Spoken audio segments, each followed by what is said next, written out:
नमस्कार, मी अजिंक्य भातंब्रेकर। तुम्ही पाहताय न्यूज 18 लोकमत आणि बुलेटिनची सुरुवात आपण ब्रेकिंग न्यूज न करणार आहोत। राज्यामध्ये काळा बाजार आणि फसवणुकीच्या घटनांना अक्षरशः ऊत आल्याचं चित्र आहे। कोरोना संकटात सुद्धा नागरिकांची माणुसकी हरपल्याचं बघायला मिळतंय। मावळ तालुक्यातल्या कामशेतमध्ये महावीर हॉस्पिटलमध्ये वृद्ध रुग्णाच्या मृत्यूनंतरही त्याच्यावर उपचार सुरू असल्याचा रिपोर्ट देत रुग्णाच्या नातेवाईकांकडून पैसे उकळले गेल्याचा प्रकार घडलाय। 5 दिवसांचे तब्बल 40,000 रुपयांचं बिल देण्यात आलंय। मात्र रुग्णाच्या नातेवाईकांचे हे आरोप रुग्णालय प्रशासनाने फेटाळून लावलेले आहेत।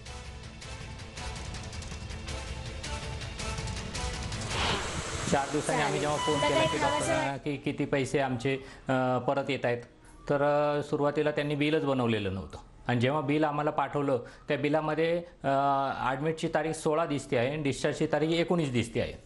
आणि ज्या पद्धतीचं बिल दिलं जवळपास आमचे 41,000 रुपये घेतले।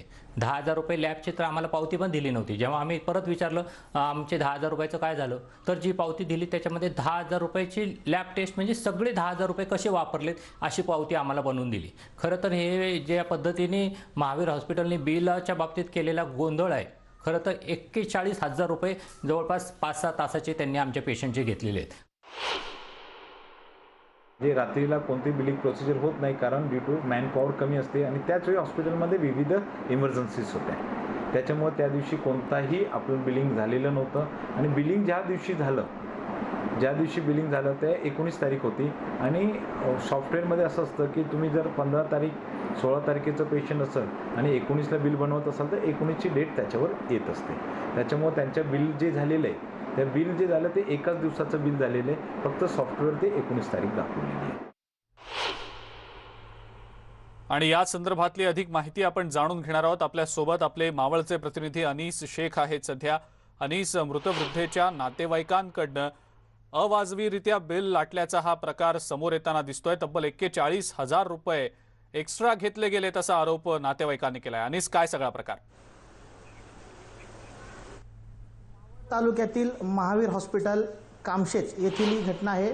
16 एप्रिलला एका वृद्ध महिलेला कोरोनाच्या आजारासाठी रुग्णालयात दाखल करण्यात आलं होतं। सायंकाळी 4-4:30च्या दरम्यान या महिलेला दाखल करण्यात आलेलं होतं, परंतु 10:30-11च्या दरम्यान या महिलेचा जो आहे तो मृत्यू झाला। एकूणच या मृत्यू झाल्यानंतर या रात्री जी अंत्यविधीची तजवीज नव्हती, यासाठी मृतदेह रात्री रुग्णालयात ठेवण्यात आला। दुसऱ्या दिवशी या महिलेवर अंत्यसंस्कार करण्यात आले आणि तिसऱ्या दिवशी या महिलेचं जे दवाखान्याचं जे बिल आहे, रुग्णालयाचं जे बिल आहे ते नातेवाईकांकडून आकारण्यात आलं। जवळपास 4.5-5 तासाचं जे बिल आहे ते 40,000 असं आकारण्यात आलं। परंतु या बिलामध्ये जी डिस्चार्जची तारीख आहे ती 19 एप्रिल देण्यात आली आणि बिल जे आहे ते 1.25 घेण्यात आला, असा आरोप जो आहे तो नातेवाईकांनी केलेला आहे। या संदर्भात नातेवाईकांनी मावळ तालुक्याचे तहसीलदार इन्सिडेंट कमांडर जे आहेत मधुसूदन बर्गे यांच्याकडे लेखी तक्रार दिलेली आहे की रुग्णालयाकडून संबंधित महिलेच्या उपचार दरम्यान फसवणूक झालेली आहे आणि संबंधित रुग्णालयावर जे आहे ती कायदेशीर कारवाई करावी। परंतु जे रुग्णालयाचे डॉक्टर आहेत त्यांनी हे सर्व आरोप फेटाळून लावलेले आहेत। या बिला दरम्यानची जी तारीख आहे ती सॉफ्टवेअर प्रॉब्लेममुळे ती तारीख जी आहे ती एक तारीख जी चुकीची पडली। खरं तर ती 16 तारखेचं बिल व्हायला पाहिजे होतं, परंतु ते 19 तारखेचं बिल झालं आणि त्यामुळे हा सगळा गोंधळ झालेला आहे। ज्या मृत महिला आहे तिची कुठल्याही प्रकारची नातेवाईकांची जी आर्थिक फसवणूक जी आहे ती करण्यात आलेली नाहीये असं सांगण्यात आलेलं आहे। परंतु या सर्व प्रकरणात आता जे शासकीय प्रशासन जे आहे ते कशा प्रकारे कारवाई करतं, या रुग्णालयावर कारवाई होते का हे पाहणं महत्त्वाचं ठरणार आहे। अनीस, धन्यवाद। सविस्तर माहिती आपण दिलीत त्याबद्दल। काळा बाजार एकीकडे सुरू आहे, दुसरीकडे रुग्णाच्या नातेवाईकांची फसवणूक होतीये। अनेक प्रकार राज्यातनं समोर येताना दिसत आहेत। दुसरीकडे अहमदनगर जिल्ह्यात सुद्धा नागरिकांची अक्षरशः लूट सुरू आहे। रेमडेसिवीर इंजेक्शन विक्री करणारं रॅकेट पोलिसांनी नेवासामध्ये पकडलेलं होतं आणि यावेळेला 4 जणांना अटक देखील करण्यात आलेली होती। मात्र त्यातला एक आरोपी फरार झाल्याचं समोर येत आहे। 35,000 एक इंजेक्शन विकलं जात होतं। या आरोपींकडून तब्बल 12 लाखांचा ऐवज जप्त करण्यात आलेला होता। या रॅकेटमध्ये आणखीही काही आरोपी असण्याची शक्यता व्यक्त होतीये। नेवासामधून 4 जणांना या प्रकरणी अटक करण्यात आलेली होती, मात्र एक आरोपी फरार झाल्याचं समोर येताना दिसतंय। अहमदनगर जिल्ह्यात सुद्धा नागरिकांची अक्षरशः लूट सुरू आहे। अधिक माहिती या संदर्भातली आपण जाणून घेऊया। हरीश दिमोटे आपले प्रतिनिधी आपल्या सोबत आहेत सध्या। हरीश, काळा बाजार करणाऱ्या 4 जणांना अटक तर करण्यात आली, मात्र त्यातला एक आरोपी फरार झाल्याचं समोर येत आहे आणि यामध्ये आणखी काही जण सहभागी असल्याची शक्यता व्यक्त होती. हरीश, काय सध्याची अपडेट? नक्कीच अजिंक्य, आपण जर बघितलं तर राज्यभरासह अहमदनगर जिल्ह्यामध्ये तशीच परिस्थिती आहे. नागरिकांची मोठी लूट होते, अनेकांची फसवणूक देखील होते. अडले नडलेले जे आहेत ते आपल्या जीवलगांना वाचवण्यासाठी जीवाचं रान करतायत. वाटेल त्या भावामध्ये रेमडेसिवीर इंजेक्शन खरेदी करतायत. प्रशासनाकडे इंजेक्शन दिलं जात आहे, मात्र ते वेळेत मिळत नसल्यानं अनेक जण काळ्या बाजारातनं हे इंजेक्शन विकत घेत आहेत. अशीच एक घटना 10 तारखेला घडलेली होती. या इंजेक्शनचे 35,000 रुपये जेव्हा त्याला सांगितले गेले, त्याने थेट पोलिसांशी संपर्क साधला आणि नेवासा तालुक्यातल्या वडाळा बहिरोबा या गावामध्ये पोलिसांनी सापळा रचून 4 जणांना ताब्यात घेतले. त्यांच्याकडचे रेमडेसिवीर इंजेक्शन असेल, वाहन असेल ताब्यात घेतलेलं आहे. 4 जण पोलिसांच्या हाती लागले. त्यांना तुरुंगवास सध्या भोगावा लागतोय. एक जण मात्र पसार झालेला आहे. मात्र सातत्याने जिल्ह्यामध्ये अशा घटना घडताना दिसत आहेत. नागरिकांची मोठ्या प्रमाणामध्ये लूट होते आहे.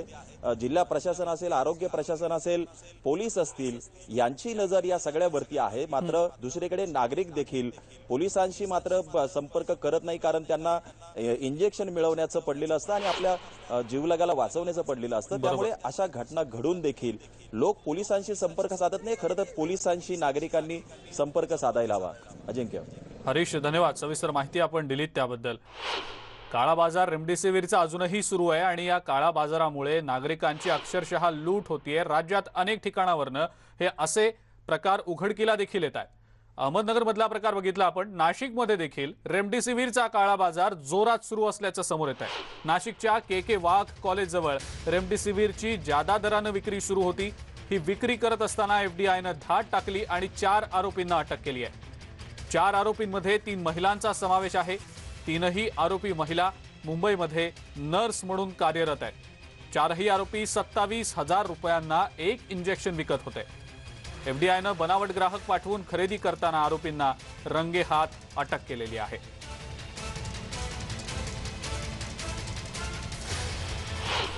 के वाघ जवळ 2 तरुणी रेमडेसिवीर इंजेक्शन विकण्यासाठी येणार असल्याची माहिती मिळाल्याने आम्ही बनावट गिराईक तयार केले व त्या तरुणीशी संपर्क साधला असता त्यांनी एका इंजेक्शनसाठी 27,000 असे 2 इंजेक्शनसाठी 54,000ची मागणी केली व आम्ही त्या बदल्यात 2 रेमडेसिवीर इंजेक्शन देऊ असे सांगितले व के वाघ येथे येण्यास सांगितले असता आम्ही तेथे सापळा लावला आणि 2 तरुणी रेमडेसिवीर इंजेक्शन घेऊन तेथे पोचल्या व बनावट गिराईकांना देतानाच आम्ही त्यांना रंगे हात पकडलेला आहे.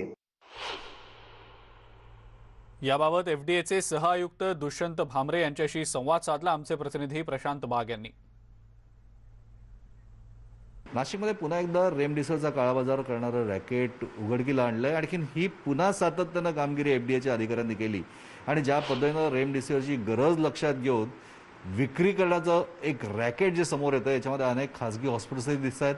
आपल्यावर अन्न आणि औषध प्रशासनाचे सहाय्यक आयुक्त दुष्यंत भामरे आहेत. पुन्हा ही एक मोठी कारवाई तुम्ही केली, काय सांगाल?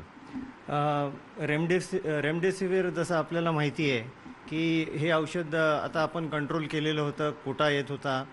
तर आमचं असं लक्षात आलं की काही जे लोक आहेत ते ह्या सगळ्या याचा गैरफायदा घेऊन हॉस्पिटल्स, नर्सेस आणि काही जे असे अनस्क्रुपुलस एलिमेंट्स आहेत हे कुठून तरी हे औषधं मिळवून अव्वाच्या सव्वा किमतीत विकत होते. तर ह्या गेल्या 5-6 दिवसात आम्ही जवळपास 8 केसेस अशा केलेल्या आहेत. आमच्या लक्षात आलेलं आहे की काही डॉक्टर्स, एक डॉक्टर तर 25,000ला इंजेक्शन विकत होता.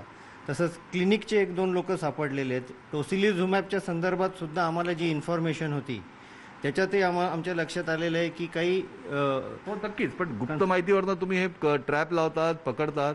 पण आता रेमडेसिवीर किंवा टॉसिलिझुमॅब याचं गरजू रुग्णाला वितरण जे आहे, मग ते खासगी हॉस्पिटलमध्ये का असे ना, ते जिल्हा प्रशासनाच्या माध्यमातून आणि एफडीएच्या सहकार्यानं होत आहे. मग अशा परिस्थितीत खासगी हॉस्पिटलमधनंच रेमडेसिवीर गायब होण्याचं प्रमाण वाढलं आहे.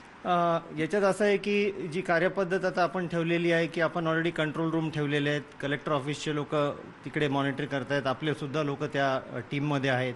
त्या टीममध्ये आपण काही डॉक्टर्ससुद्धा नियुक्त केलेले आहेत. तर ते गरजू रुग्णां ज्यांना खरोखरच गरज आहे त्यांनाच ते दिले जातात. लवकरच याचा साठासुद्धा नियोजनसुद्धा नियंत्रणात येईल, आणखीन ही वेळ येणार नाही हा निर्वाळासुद्धा त्यांनी दिला आहे. पण नाशिकमध्ये पुन्हा एकदा रेमडेसिवीरचा काळाबाजार जाणाऱ्या खासगी हॉस्पिटलमधल्या कर्मचाऱ्यांना ताब्यात घेण्यात यश मिळालं आहे. व्हिडिओ जर्नलिस्ट लक्ष्मण घाटोळचा प्रशांत बाग, न्यूज 18 लोकमत, नाशिक. राज्यामध्ये एकीकडे रेमडेसिवीरचा मोठा तुटवडा आहे, मात्र असं असताना अमरावतीमध्ये डॉक्टरांकडूनच रेमडेसिवीरचा काळाबाजार होत असल्याची धक्कादायक घटना घडलेली आहे. या प्रकरणी 2 डॉक्टरसह 6 आरोपींना अटक करण्यात आलेली आहे. आरोपींकडून 10 इंजेक्शन जप्त करण्यात आलेले आहेत. पोलिसांनी बनावट ग्राहक पाठवून सापळा रचलेला होता. 10 रेमडेसिवीर इंजेक्शनसह 15 लाख रुपयांचा मुद्देमाल जप्त केलाय. यामध्ये एक 2 wheeler bike, Mahindra Bolero, Maruti Brezza आणि 6 मोबाईल असा एकूण 15,14,000 रुपयांचा माल या आरोपींकडून जप्त करण्यात आलेला आहे.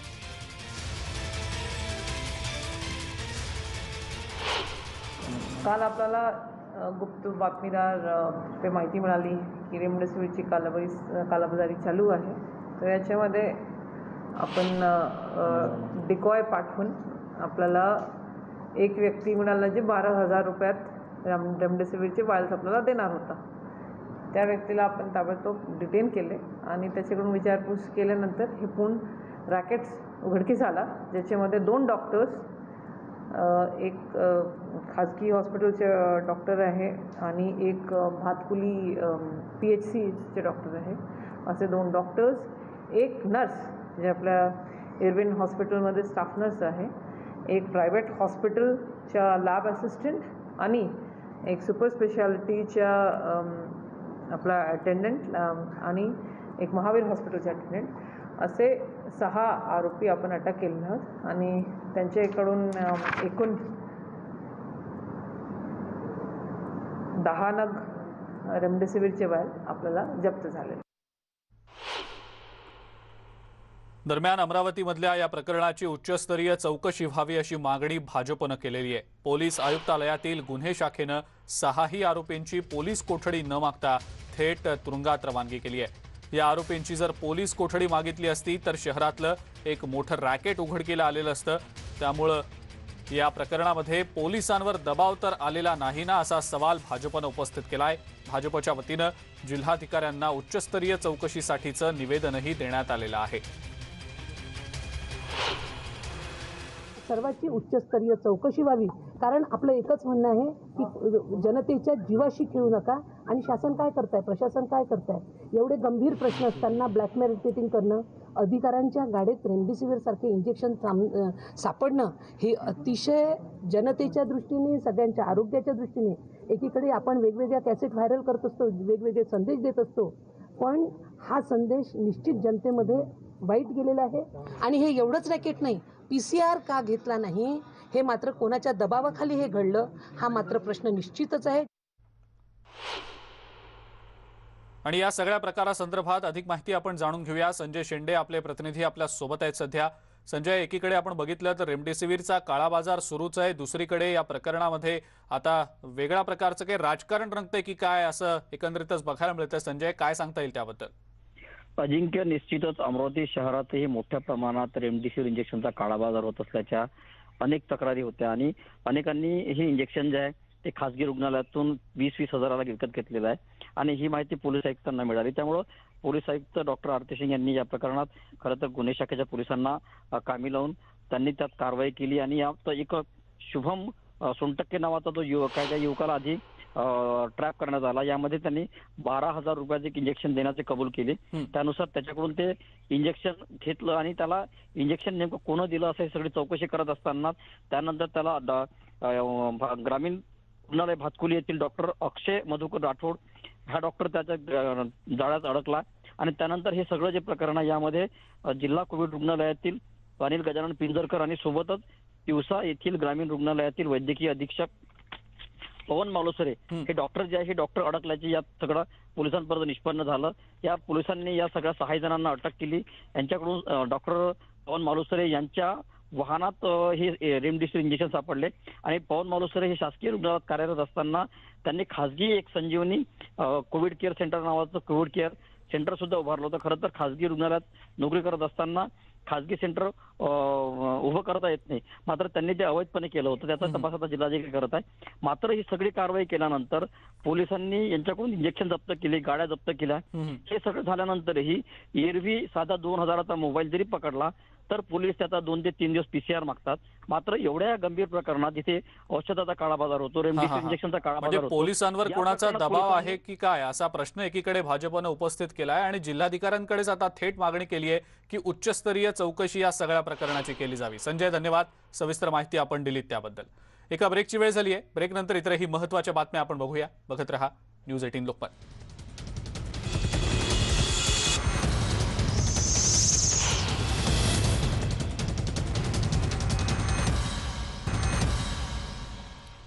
ब्रेकनंतर आपल्या सगळ्यांचं पुन्हा एकदा स्वागत. अहमदनगर जिल्ह्यातल्या अकोले इथून राजूर मार्गे भंडारदऱ्याकडे स्वस्त धान्य दुकानातील धान्य घेऊन जात असलेले 4 ट्रक राजूर पोलिसांनी संशयावरून ताब्यात घेतले. ट्रक चालकांकडे असणारी धान्य वाहतुकीबाबतची कागदपत्र संशयास्पद असल्याचं समोर आलं.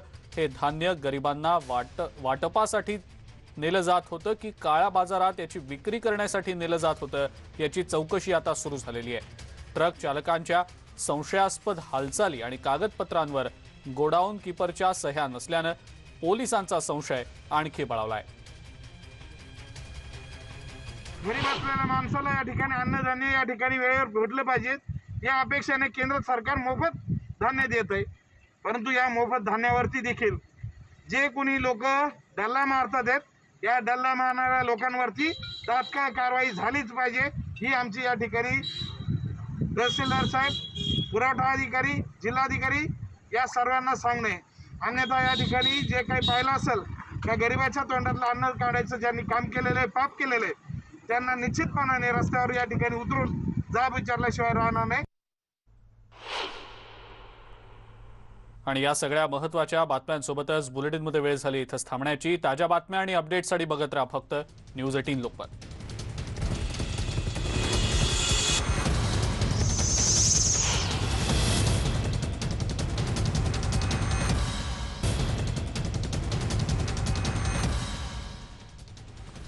नमस्कार, मी अजिंक्य भातंब्रेकर. तुम्ही पाहताय न्यूज 18 लोकमत.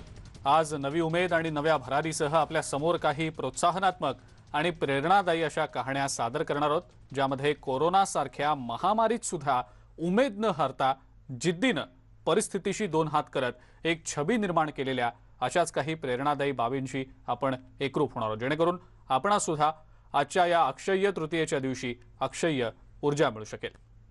सुरुवात आपण करूया अमरावतीमधल्या या बातमीनं. अमरावती जिल्ह्यातल्या मेळघाट हा अशिक्षित आणि अतिदुर्गम असा भाग समजला जातो. या ठिकाणी सुविधांचा अभाव आहे. इथल्या आदिवासी लोकांमध्ये अशिक्षितपणा आहे. कोरोना काळात तर मेळघाटातल्या आदिवासी नागरिकांनी लसीकरणाकडे पाठ फिरवल्याचं चित्र आहे. मेळघाटमधल्या जास्तीत जास्त नागरिकांनी लसीकरण करून घ्यावं याकरता त्यांच्या कोरकू या भाषेमध्ये जनजागृती करण्यात येते. या सर्व बाबींना अपवाद ठरलं ते म्हणजे चिखलदरा तालुक्यातील चिचखेडा हे गाव.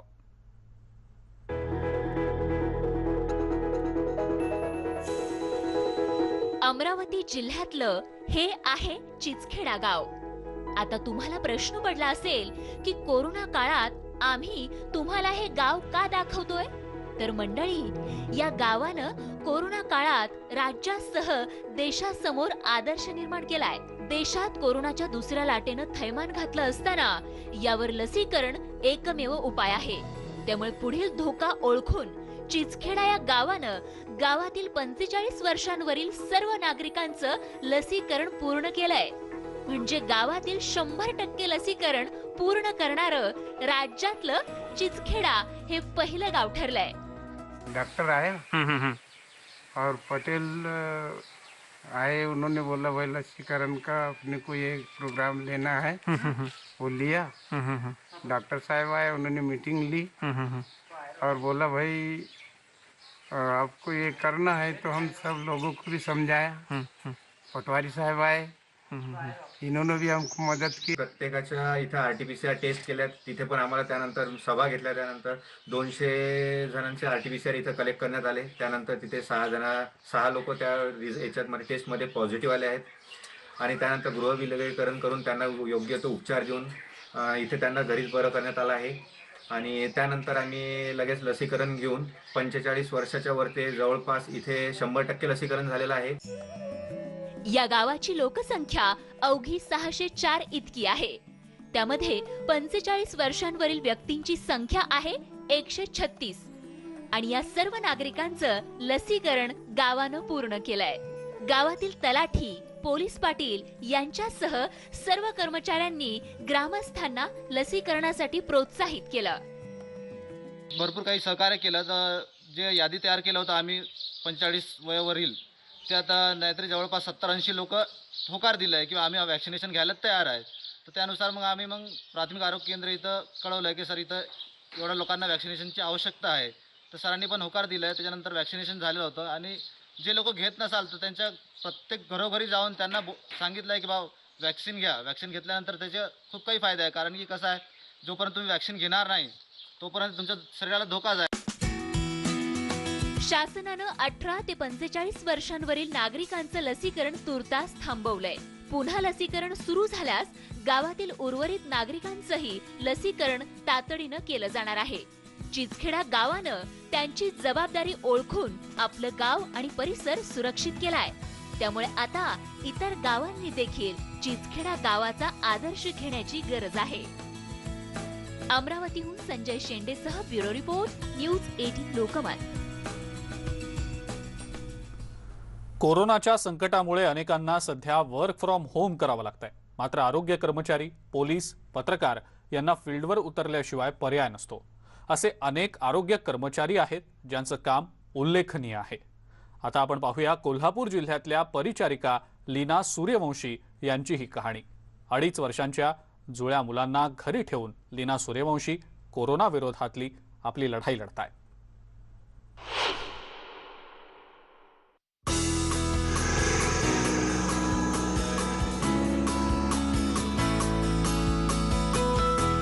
लीना सूर्यवंशी कोल्हापूरमधल्या CPR रुग्णालयात गेल्या 13 वर्षांपासून परिचारिका म्हणून काम करतायत. नर्सिंगचं प्रशिक्षण पूर्ण झाल्यानंतर त्यांनी नोकरी पत्करली आणि त्यांचा संसाराचा आणि नोकरीचा असे 2 प्रवास सुरू झाले. 2.5 वर्षांपूर्वी त्यांनी जुळ्यांना जन्म दिला.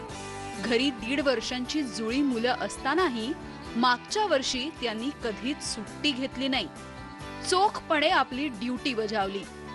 आरोग्य खात्यातल्या लीना यांना स्वप्नातही वाटलं नसेल की कोरोनाच्या संसर्गानं सगळी आरोग्य यंत्रणा बदलली जाईल. असं फ्रंटलाईनला कामं करायची सवयच आहे आम्हाला, पण जास्त भीती मुलांसाठी वाटत होती की बाबा आपल्यामुळे त्यांना इन्फेक्शन जास्त होण्याचं, कारण नवीनच आहे हा व्हायरस त्याच्यामुळे. पण सुरुवात जेव्हा ट्रेनिंग आणि झालं, पहिल्यांदा 1-2 आठवडे भीती वाटली. म्हणजे पहिल्या आठवड्यात इन्फेक्शन पण बसलं थोडंफार प्रमाणात. त्याच्यामुळे पण देवाच्या कृपेने बाळांना काही त्रास झाला नाही, म्हणजे माझ्यापर्यंतच निभावलं. CPR रुग्णालयात अनेक परिचारिका त्यांचं काम चोखपणे करतायत. लीना यांच्या कार्याचा त्यांना अभिमान वाटतो. पेंडेमिक आहे त्यामुळे नकार देऊन चालत नाही. ज्याप्रमाणे ड्युटी पडेल तसं ते कार्यरत आहेत. आता 1.5 वर्ष झाले, 1.5-2 वर्ष होत आले, पण कंटिन्यू कामातच आहे. मुलांकडे पण लक्ष द्यायला लागते. इथं ड्युटी करून जाऊन परत मुलांकडे लक्ष देणं, परत ड्युटी जशी पडेल तसं करणं भाग पडते. मग इन्फेक्शन होते म्हणून नाकारून पण चालत नाही. लीना यांचे पती किरण सूर्यवंशी हे CPR रुग्णालयात कंत्राटी कामगार आहेत. त्यांनाही रुग्णालयात जावंच लागतं. पण ज्यावेळी त्यांना सुट्टी मिळेल त्यावेळी ते आपल्या मुलांचा सांभाळ करतात. मात्र मुख्य जबाबदारी पार पाडली ती सूर्यवंशी दाम्पत्याची मोठी मुलगी ईश्वरीने. आई बाबा घरात नसतानाही दोन्ही चिमुकल्यांना तिने सांभाळलं. मिसेस स्टाफ नर्स असल्यामुळे माझी सुद्धा काहीतरी जबाबदारी आहे. मी स्वतः सकाळी लवकर उठून लहान लहान मुलांना आवरणे, बारीक सारीक कामं करणे, किंवा CPR हॉस्पिटलमध्ये जरी ती ड्युटीला असेल तर लहान बाळांच्यासाठी मी घरी राहतो. ती जेव्हा कामावरून येईल त्यावेळेला मी कामावर सुद्धा हजर असतो तिथे. दोन्ही लहान असल्यामुळे माझ्यावर सगळी जबाबदारी होती आणि दोघंही त्रास असं नव्हता, कारण छोटे होते आणि सांभाळून घ्यायला लागायचं दरवेळी. आणि दोघांचंही मम्मी पप्पा ऑफिसला असल्यामुळे जसं ड्युटी ॲडजस्ट होते तसं मलाही ॲडजस्ट व्हायला लागायचं. कोरोनामुळे नाती दुभंगतायत आणि माणुसकीही हिरावून चालली आहे. मात्र दुसरीकडे लीना यांच्यासारख्या परिचारिका जगाला हेवा वाटावा असं कार्य करतायत आणि म्हणूनच लीना यांच्या कार्याला न्यूज 18 लोकमतचा सलाम. संदीप राजगोळकर सह bureau report, news 18 Lokmat, Kolhapur. एका ब्रेकची वेळ झाली आहे. बघत रहा न्यूज 18 लोकमत.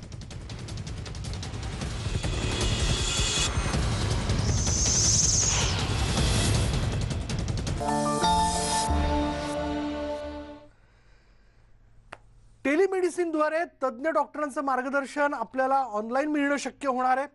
घर बसल्या हा उपचार जो आहे तो आपल्याला मिळणार आहे. एक महत्त्वाचा उपचार. खरं तर आपल्या सगळ्यांच्या समोर ही एक नवीन संकल्पना आपल्या समोर येते.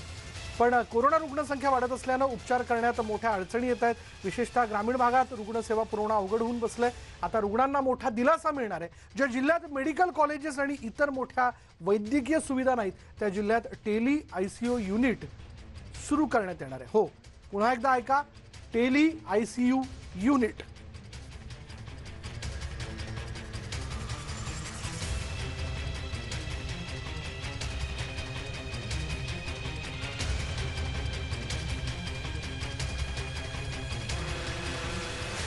आणि याच विषयी आपण चला सविस्तर चर्चा करणार आहोत नायर हॉस्पिटलच्या nodal Covid officer Sarika Patil.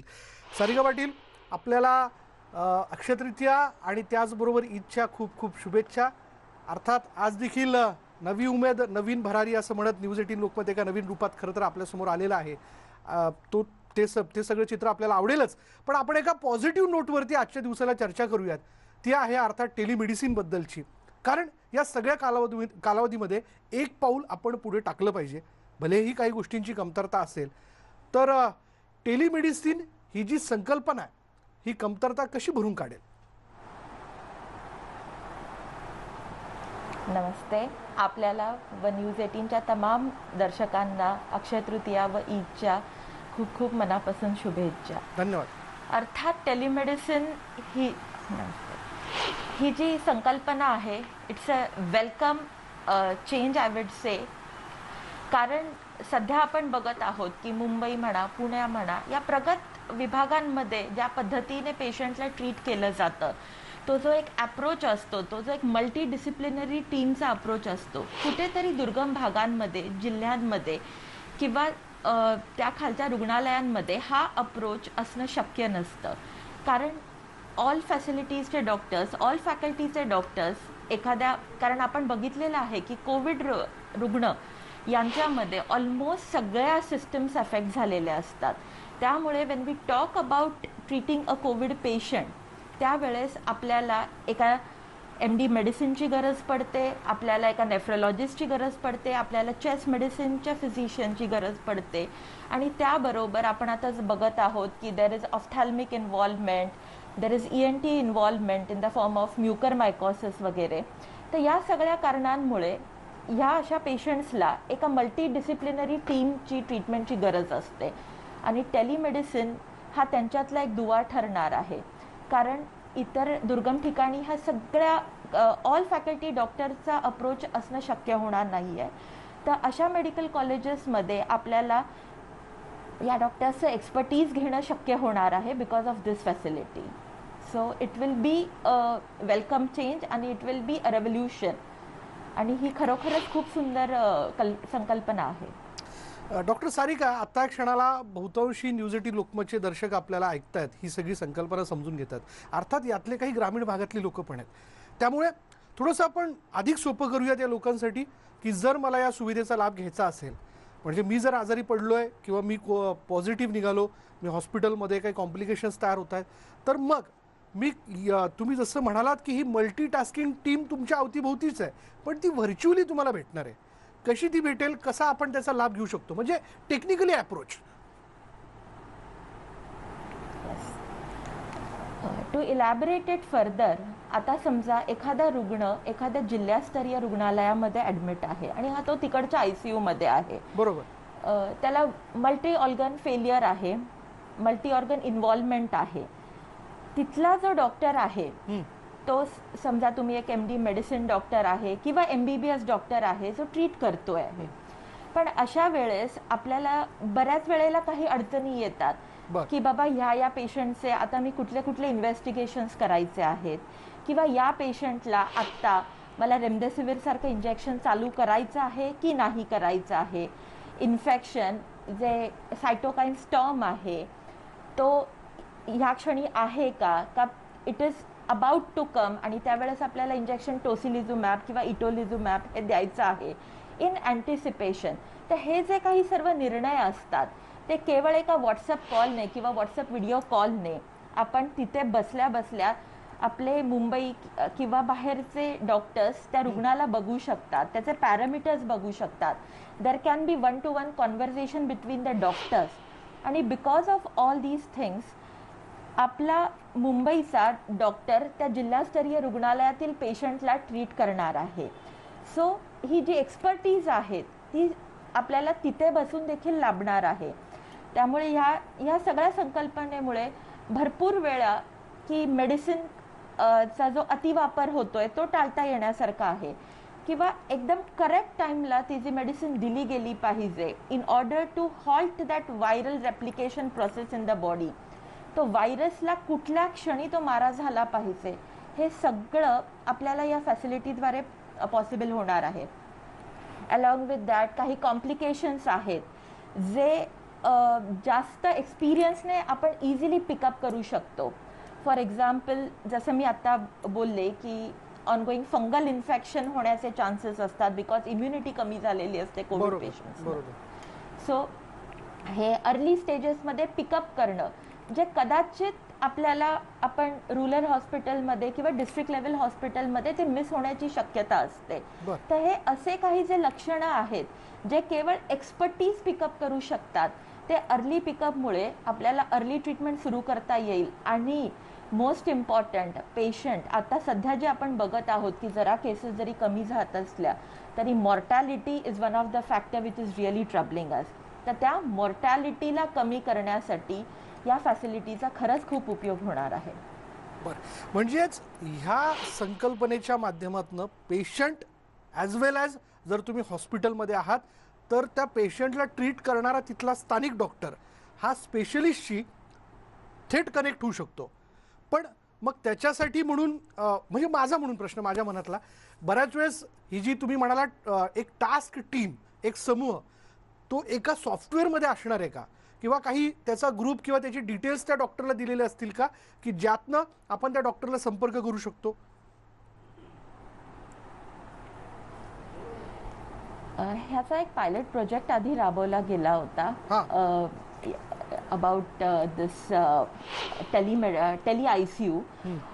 ह्याचे डिटेल्स आता जरी माझ्याकडे तरी क्लिअर नसले तरी एक आपल्याकडे पॅनल ऑफ डॉक्टर्स असणार आहेत आणि जे डॉक्टर्सला जो काही विषय त्यांच्याशी डिस्कस करायचा असेल तो that district level hospital can have a 1-to-1 conversation with that doctor from that team. जसं फॉर एक्झाम्पल एखाद्या पेशंटचं क्रिएटिनिन व्हॅल्यू खूप हाय झालेला आहे, the doctor is not able to take a decision, तर अशा वेळेस त्यांना जी लागणार आहे ती एका नेफ्रोलॉजिस्टची मदत लागणार आहे. तर त्या ज्या पॅनलवर असणार आहे त्या नेफ्रोलॉजिस्टची ते कॉन्टॅक्ट करू शकणार आहे. So it will be according to the treatment, according to the symptoms that the patient is showing, and it will be different for from patient to patient. Doctor Sarika, आपण स्वतः जेव्हा एक म्हणजे नोडल ऑफिसर म्हणून काम करत असताना आपण देखील ग्रामीण भागातून जाऊन कुठेतरी इंटर्नशिप केलेली असेल, त्यामुळे ग्रामीण भागात आरोग्य व्यवस्थेच्या दृष्टिकोनातून काय कमतरता असतात हे तुम्हाला जरूर ठाऊक असावं यात शंका नाही. या संकल्पनेमुळे ग्रामीण आणि शहरी आणि व्यवस्थेमध्ये असणाऱ्या उणिवा याचं अंतर कमी होणार आहे असं आपल्याला वाटतं का? म्हणजे कसं बघता डॉक्टर म्हणून आपण याकडे? हो, नक्कीच. आपण ग्रामीण भागामध्ये जर बघितलं तर फॅसिलिटीज असतात, परंतु त्या फॅसिलिटीज रन करण्यासाठी लागणारी एक्सपर्टीज ही कुठेतरी मिसिंग असते. बरोबर. हे आम्ही इंटर्नशिपमध्ये देखील अनुभवलेलं आहे. Later on when we do our rural health services त्यावेळेस सुद्धा आपण हे अनुभवतो की ऑपरेशन थिएटर असतात बऱ्याच वेळेला, पण ती जी लागणारी एक्सपर्टीज असते ती कुठेतरी मिसिंग असते. तर त्यामुळे ह्या आपल्या डिस्ट्रिक्ट लेवल आणि हायर सेंटर्समधलं जे होणारं अंतर आहे ते निश्चितरित्या कमी होणार आहे.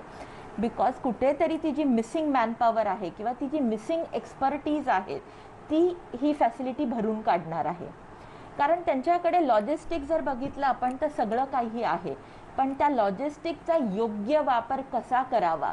फॉर एक्झाम्पल एखाद्या पेशंटला आपल्याला दिसतंय की त्याचं ऑक्सिजन सॅच्युरेशन हे ड्रॉपिंग आहे, but that decision whether to put the patient on a non-invasive ventilator or to invasive ventilate the patient, हा जो डिसिजन असतो हा जर योग्य टाईमला घेतला गेला तर नक्कीच त्या पेशंटचा डेथ आपण वाचवू शकणार आहोत. सो हा जो अंतर आहे तो निश्चितरित्या या फॅसिलिटीने कमी होणार आहे.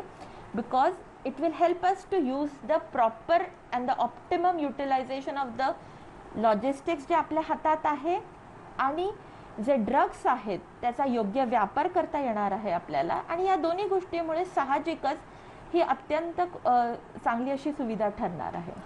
बरं, आता जाता जाता आपण आमच्या दर्शकांना आश्वस्त कराल की बाबा या सुविधेच्या माध्यमातून डॉक्टर पेशंटला म्हणतील की बाबा रे तू काय टेन्शन घेऊ नकोस, तू अगदी ठीक होशील आणि यातनं बाहेर पडशील म्हणून? हो, नक्कीच. इनफॅक्ट करोनाच्या प्रत्येक रुग्णाला सुद्धा मी हेच सांगेल की हॅव फेथ, हॅव पेशन्स. आपण नक्कीच हा लढा जिंकणार आहोत. आपण बघितलेलं आहे की सध्याच्या परिस्थितीमध्ये सुद्धा रिकव्हरी रेट खूप चांगला आहे. सो विथ ऑल दीज आणि हे advancement of treatment, advancement of technology ही नक्कीच आपल्याला फायद्याची ठरणार आहे. आपला हा जो लढा चालू आहे कोरोनाविरुद्धचा, त्या लढायामध्ये आपल्याला ही एक अत्यंत मदत करणारी अशी ही ढाल ठरणार आहे. So I assure each and every patient की खरंच आता तुम्ही ग्रामीण रुग्णालयात जरी असताल तरी हो, आम्ही मुंबईचे किंवा इतर मोठ्या हायर सेंटर्सचे डॉक्टर्स तुमच्या पाठीशी आहोत. So don't worry, we will definitely win this battle. Thank you. धन्यवाद आमच्याशी बोलल्याबद्दल. ज्या सकारात्मकतेने ही सगळी संकल्पना आपण समजून सांगितली त्याच पद्धतीने इतर डॉक्टर देखील आपण असं म्हणूयात की ही सगळी ऊर्जा पुढे नेत पेशंटला बरं करण्यासाठी. म्हणजे पेशंटला हा आधार असेल किंवा पेशंटने आता निर्धास्त राहायचं आहे की कुठलाही एक्सपर्ट तुमच्या उपचारासाठी फक्त एका क्लिकवर या तंत्रज्ञानाच्या माध्यमातून तुमच्या समोर असणार आहे, तुमच्या डॉक्टरच्या जवळ असणार आहे. त्यामुळे बिंदास राहा, तुम्ही बरे होणार आहात, यात काही एक शंका नाही. यानंतर वेळ झाली का ब्रेकची? ब्रेक घेऊयात. पहा फक्त न्यूज 18 लोकमत.